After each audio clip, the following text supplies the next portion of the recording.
yoldayım hala. Adını rüzgara sordum, sesin yok buralarda. Bir yanım sen diye yanar, bir yanım susar. Gözlerim yollarda kaldı, sen yoksun buralarda.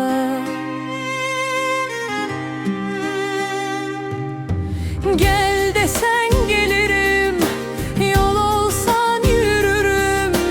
Bir damla sesine ömrümü veririm. Ama kader yazmış bizi ayrı diyarlara. Ben seni sevmeyi sensiz de bilirim.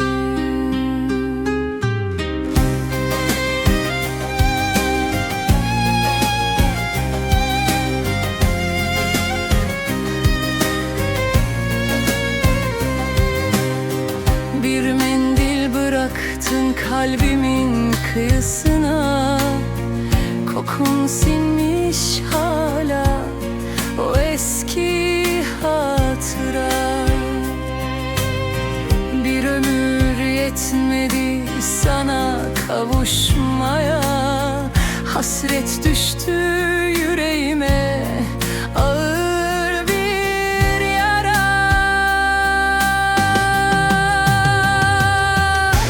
Gel desen gelirim, yol olsan yürürüm.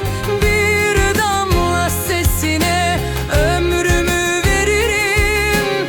Ama kader yazmış bizi ayrı diyarlara. Ben seni sevmeyi sensiz de bilirim. Bir gün rüzgar getirirse sesini bana, bil ki hala aynı yerde beklerim. Zaman alsa da senden kalan yarayı, ben seni unutmayı beceremedim. Gel desen gelirim, yol olsan yürürüm. Bir damla sesine ömrümü veririm. Kader ayırsa da bizi bu dünyada. Ben seni beklemeyi de bilirim. Herkes birine kavuştu bu dünyada. Ben sana varamadım.